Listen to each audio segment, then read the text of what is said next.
फतवा लिखते गए फतवार बोए लिखा है कि जानें किसी उलमा के सामने अगर बैठो तो जुबान को संभाल कर बैठो माने कोनो आलिम उलमार सामने यदि बसें ताहले जुबानटाके सठिक करे बसें और किसी अगर किसी औलिया किसी वली के पास बैठो तो दिल को संभाल के बैठो एर माने हलो यदि कोनो वलिर सम्मुखे बसें कोनो बुजुर्ग पीरेर काछे बसें कोनो वलिर दरबारे जान তাহলে অন্তরটাকে সামলে যেতে হবে অন্তরটাকে ভালো করে যেতে হবে আপনি হয়তো ভাববেন আমি তো মুখে কিছু বলবো না আমার ভিতর দেখতে পাবেন আরে পাগল সেই পাওয়ারটা তো আল্লাহ তাকে দিয়েছে তোমার ভিতরের কলিজার হৃৎপিণ্ডের নরমতা পর্যন্ত সে দেখতে পায় অতএব ওলির দরবারে গেলে প্রথমে যদি তোমার নিয়তটা গড়বড় থাকে যতদিন গড়বড় থাকবে ততদিন ওলির দরবারে যাবে না আগে নিয়তটাকে পরিষ্কার মজবুত করে ওলির দরবারে যাবে আল্লাহ রাজি হবে আল্লাহ বলবেন যে হে আমার ওলি তোমার দরবারে এসেছে তোমার মাধ্যম দিয়ে তার সমস্ত গুনাহকে আমি maaf করে দেব জোরে বলুন সুবহানাল্লাহ বিরাদরান ইসলাম আমার নবী ওলিদেরকে আদেশ দেবেন উদাহরণ স্বরূপ বলি আপনাকে উদাহরণময় পবিত্র কোরআনের আয়াত আমি যদি গুনাহ করি আল্লাহর কাছে ক্ষমা আমি চাইবো তোমরা চাইবো না হ্যাঁ দিতে হবে যারা বলে আল্লাহ ছাড়া নবী কি পারে রে নবী কিছু জানে না নবী মরে মাটিতে মিশে গেছে পবিত্র কোরআন খুলুন নিয়ে আসুন আমার কাছে আমার আল্লাহ বলেন ওয়াইজ্জালামু আনফুসাহুম জাআকা ফাস্তাগফিরুল্লাহ ওয়াস্তাগফার লাহুমুর রাসূলু লাওয়াজাদুল্লাহ তাওয়াবার রহিমা জোরে বলুন সুবহানাল্লাহ আমার আল্লাহ বলেন আমার বান্দাদের মধ্যে কোন বান্দা যখন নিজের নফসের উপরে জুলুম করবে গুনাহ করবে আর তারপরে হে আমার নবী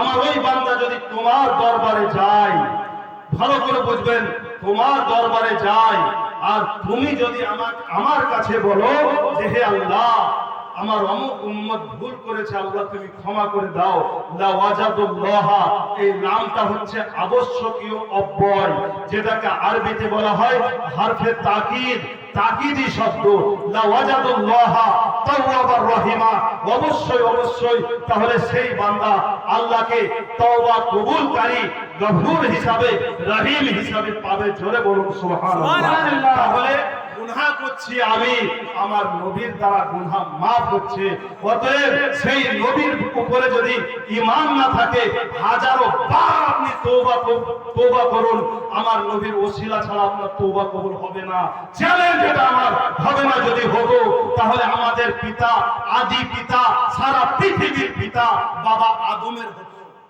বাবা আদম একদিন নয় দুদিন নয় 360 বছরের বেশি কান্না করেছিলেন তার শুধুমাত্র একটা লজ্জিস ভুল বলা আমাদের মতন তুচ্ছ জবান দিয়ে নবীদের ভুল শব্দ বের করা উচিতই নয় তার জন্য লজ্জিস শব্দটা ব্যবহার করতে হবে বুঝতে পেরেছেন আদবদার হতে হবে তবেই আল্লাহ তাবারক ওয়া তাআলার দরবারে নৈকট্য লাভ করতে পারা যাবে বিরাদরান ইসলাম তো আদম আলাইহিস সালাম 360 বছর একা একাই কান্না করেছিলেন দোয়া কবুল হয়েছিল হ্যাঁ দিতে হবে হয়েছিল হয়নি তারপরে যখন নবীর ওসিলা নিয়ে দোয়া করলেন আল্লাহ কবুল করেছিলেন না করেননি তখন আল্লাহ কি বলেছিলেন জানেন ইয়া আদম কাইফা আরাফতা মুহাম্মাদান হে আদম বলো কিভাবে তুমি মুহাম্মদকে চিনলে এখনো তো আমি মুহাম্মদকে পৃথিবীতে পাঠাইনি তোমার তো চিনার কথা নয় তোমার তো জানার কথা নয় তোমার তো বুঝার কথা নয় তখন আদম আলাইহিস সালাম উত্তর দিয়েছিল কি জানেন ইয়া আল্লাহ লাম্মা খালাকতানি হে আল্লাহ যখন তুমি আমাকে তৈরি করো ওয়া নাফাখতু ফিয়া রূহা আমার ভিতরে রূহটা ফুঁকে দাও রূহটা আত্মাটা ভরে দাও ফাতাহাতু আইনি আমি আমার চক্ষুদ্বয়কে খুলেছিলাম ফারাআইতু শাতাল আরশে তখন আমি আরশের পায়ায় লিখা দেখেছিলাম লা ইলাহা ইল্লাল্লাহ মুহাম্মাদুর রাসূলুল্লাহ ফাআলিমতু তখন আমি বুঝতে পেরেছিলাম জানতে পেরেছিলাম যে এই নামটা তোমার কাছে সবচাইতে প্রিয় আর যদি তা না হতো আরশের প্রত্যেকটি গাছের পাতায় পাতায় লা ইলাহা ইল্লাল্লাহ মুহাম্মাদুর রাসূলুল্লাহ লেখা থাকতো না আরশের ওই পিলারে পিলারে লা ইলাহা ইল্লাল্লাহ মুহাম্মাদুর রাসূলুল্লাহ লেখা থাকতো না তো হে আল্লাহ আমি তারই জন্য জন্য বুঝতে পেরেছি যে ওই নামের ওসিলা নিয়ে তোমার কাছে যদি চাই তুমি আমার দোয়া কবুল করবে। সঙ্গে সঙ্গে আল্লাহ বলেছিলেন, আদম যাও, তোমার সব লজ্জিসকে ক্ষমা করে দিলাম। জোরে বলুন সুবহানাল্লাহ। তাহলে যদি সারা পৃথিবীর পিতার দোয়া নবীর ওসিলা ছাড়া কবুল না হয়, তাহলে আমার আর আপনার হবে? নিজের জ্ঞানকে জিজ্ঞেস করবেন আগে। আপনাকে আল্লাহ তাআলা আকলে সালিম দিয়েছেন, বুদ্ধি বিবেক দিয়েছেন, যার দ্বারা আপনি ভালো মন্দ সব কাজকে পরখ করতে পারেন, বুঝতে পারেন। তাহলে এইটুকুকে আপনি আগে ব্রেনকে যদি জিজ্ঞেস করেন যে আদম নবীর দোয়া যদি নবীর ওসিলা ছাড়া আল্লাহর দরবারে কবুল না হয়, তাহলে আমরা তো তাদের পায়ের ধুলোর যোগ্য নয়। আমাদের দোয়া নবীর ওসিলা ছাড়া কিভাবে কবুল হবে? এরই জন্য তো আল্লাহ বললেন যে আমার বান্দারা গুনাহ করলে নবী তোমার দরবারে উপস্থিত হবে, আর তোমার দরবারে উপস্থিত হয়ে তুমি যদি বলো আল্লাহ ক্ষমা করে দাও, সঙ্গে সঙ্গে আমি তাদের ক্ষমা করে দেবো। জোরে বলুন সুবহানাল্লাহ। বিরাদরান ইসলাম আব্দুল কাদের জিলানী রাদিয়াল্লাহু তাআলা আনহু তাদেরকে ওই রকম শিক্ষা দিলেন। একবার তিনি কি করলেন, গভীর রাত্রিতে উঠে ফতোয়া লিখতে শুরু করেছেন। ফতোয়া লিখছেন, আর যেহেতু আপনাকে প্রথমেই বলেছি কুটির বাড়ি মানে ছোট চালা বাড়ি, তার মানে মাটির হবে, এই ঢালাই দেওয়া, প্লাস্টার করা, টাইলস বসানো, মার্বেল বসানো নয়, যেখানে ইঁদুর বাসা করতে পারে না, এরকম নয়। আব্দুল কাদের জিলানী রাদিয়াল্লাহু তাআলা আনহু ফতোয়া লিখছেন। ফতোয়া লিখতে লিখতে ছাদের একটা গর্ত, আমাদের আগে তো সবারই মাটির বাড়ি ছিল না, ছাদের এতে দেখতাম যে ইঁদুর মাঝে মধ্যে গর্ত টর্ত করে আছে না নাই, এই ঝুরুপ করে মাটি ফেলে দিলে সকালবেলায় দেখছি তো ঘরের ভিতরে মাটি পড়ে আছে অনেক। সেম ব্যাপার ছিল তখনই। আব্দুল কাদের জিলানী রাদিয়াল্লাহু তাআলা আনহু ফতোয়া লিখছেন, মাটি ঝুরুপ করে পড়ে যায়। একবার ফতোয়ার উপরে পড়ে আব্দুল কাদের জিলানী রাদিয়াল্লাহু তাআলা আনহু মাটিটা সরিয়ে যায়, দ্বিতীয়বার আবার ফেলে, মাটিটা সরিয়ে যায়, তৃতীয়বার যেই ফেলে, খোদার কসম আব্দুল কাদের জিলানী রাদিয়াল্লাহু তাআলা আনহু শুধুমাত্র নিজের চক্ষু দুটোকে আকাশের দিকে ওই ইঁদুরের গর্তের দিকে একবার তাকিয়েছিলেন।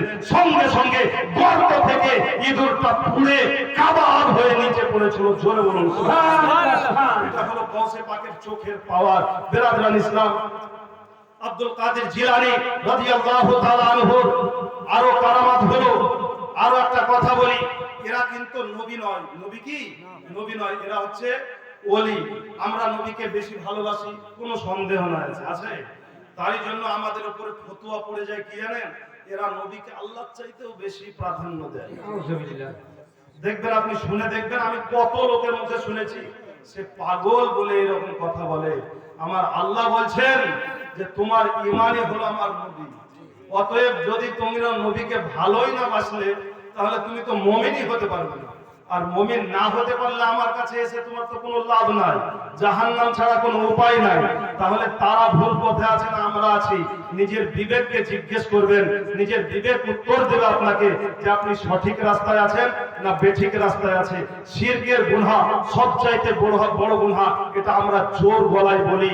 আমরা বলি পবিত্র কোরআনে আল্লাহ বলেছেন ইন্না শিরকা লা যুলমুন আযীম। আমরা যে পীরকে মানি বলে তারা কি বলে জানেন, তোমরা শরীক করো, তোমরা শরীক করো, শিরক করো, তোমরা সবচাইতে বড় গুনাহ করো, এই গুনাহ কোনোদিন ক্ষমা হবে না। আরে পাগল, তুমি শিরক কাকে বলো এখনো বুঝোনি, তুমি শিরকের সঙ্গে এখনো তুমি জানো না, যার কারণে এরকম ফতোয়া তোমার উপরে করছে, আমাদের উপরে ফেলছো তোমরা। শিরকের ব্যাপারে ডিসকাস অনেক আছে, এই মুহূর্তে আপনাকে বলা সম্ভব নয়। আমার বিরাদরান ইসলাম ছোট্ট একটা কথা বলি যে আউলিয়ায়ে কেরামদেরকে আমরা মানি কিভাবে? তারা হলো আল্লাহর বুজুর্গ বান্দা। তাদের দরবারে গিয়ে আল্লাহর কাছে প্রার্থনা করা যায়। আল্লাহকে বলা হয় যে আল্লাহ তোমার ওলির দরবারে এসেছি, আল্লাহ আমি নগণ্য, আমার ভিতরে তেমন কোনো ক্ষমতা নাই, আল্লাহ তোমার এই ওলির মাধ্যম দিয়ে তুমি আমার দোয়াকে কবুল করো। আল্লাহ তাআলা আপনারও আমার দোয়াকে কবুল করবে।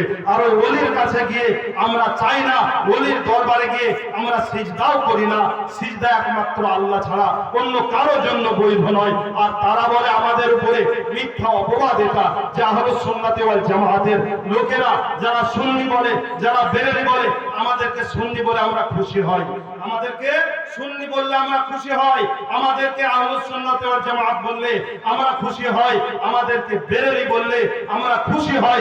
বিরাদরান ইসলাম, কিন্তু তাদেরকে যখনই আমরা বলি তোমরা দেওবন্দি, তোমরা লামাযহাবি, তোমরা ওহাবি, তখন তারা কি বলে জানেন, যে না আমরা আহলুস সুন্নাতে ওয়াল জামাত, আমরা আহলুস সুন্নাতে ওয়াল জামাত। বেরাদরান ইসলাম, তোমাদের সঙ্গে আমাদের শত্রুতা নাই, আমাদের দরবার তোমাদের জন্য সব সময় খোলা, তোমাদের জন্য সব সময় খোলা।